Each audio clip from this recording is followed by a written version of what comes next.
Hello and welcome to the first IT Governance podcast of 2019, for Friday, the 11th of January. If it's not too late to say Happy New Year, Happy New Year! It's long been a habit of journalists and online commentators to open the year with predictions about the coming months, but I don't think there's much value in that from an information security point of view.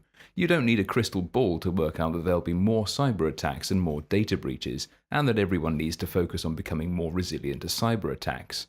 So, without further ado, let's crack on with what's happened so far in 2019.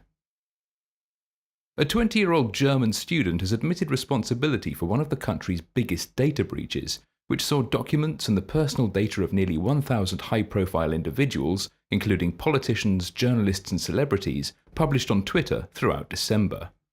Holger Munch, the head of Germany's Federal Criminal Police Office, the BKA, said there was no evidence that the man had any accomplices.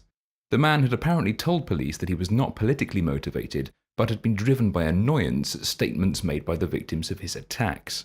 Those affected included the Chancellor Angela Merkel and the President Frank-Walter Steinmeier.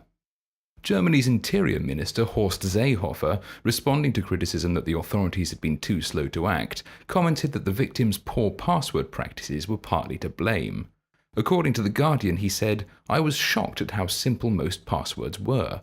I love you, 123, a whole array of really simple things."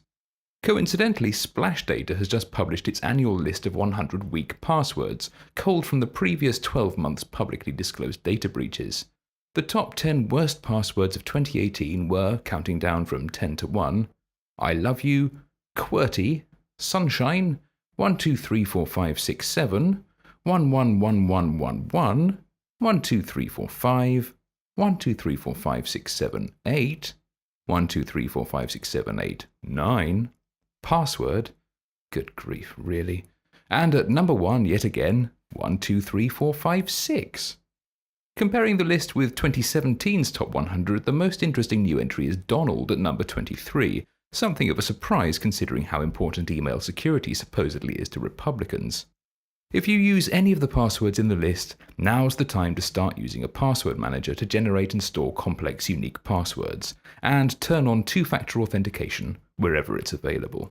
In a corporate context, strong password and access management policies are critical, as is regular information security training.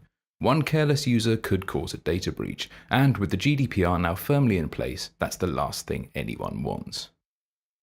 Talking of data breaches, you'll remember that last November Marriott disclosed that it had suffered a data breach affecting the personal data of up to 500 million customers of its Starwood hotel chain. It's now completed its investigation into the incident. According to a statement published last week, Marriott now believes that the number of potentially involved guests is lower than the 500 million it originally estimated.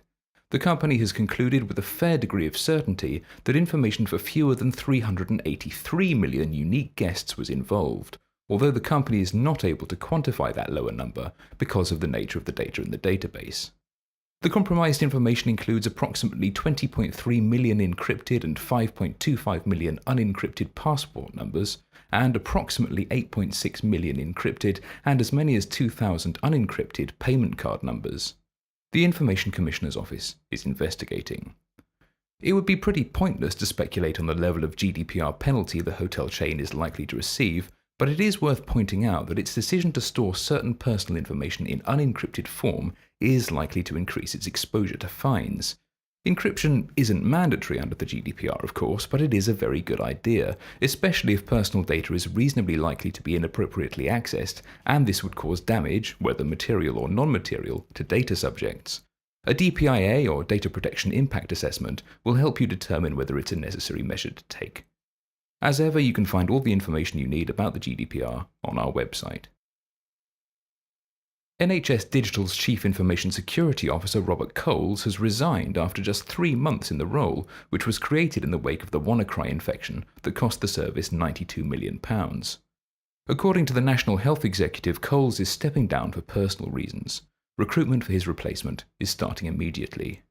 HSJ reports that NHS Digital's Deputy Chief Executive Rob Shaw said, "We have enjoyed working with Robert and his resignation is accepted with great regret. I would like to personally thank him for the passion he brought to the role and the early progress he has made in developing the system-wide cyber strategy."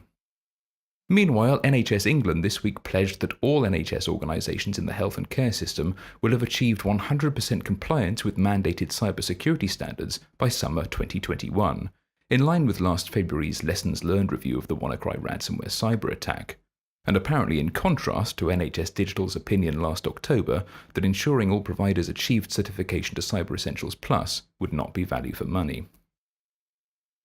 Finally, it was Patch Tuesday this week.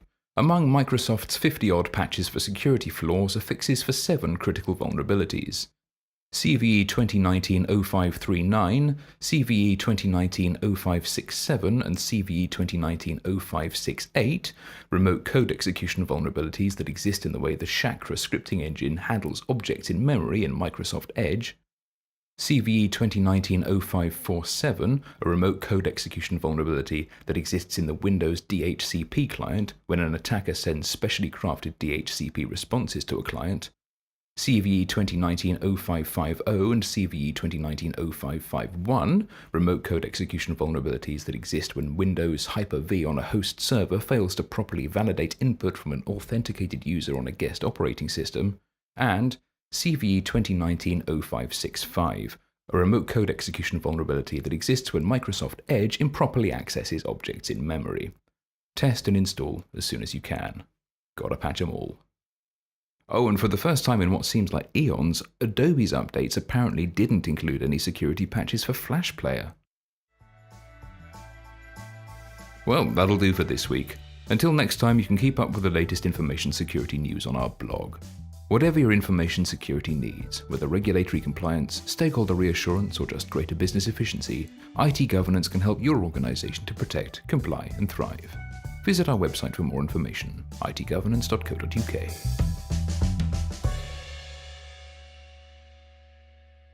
I've got a lot of Germans.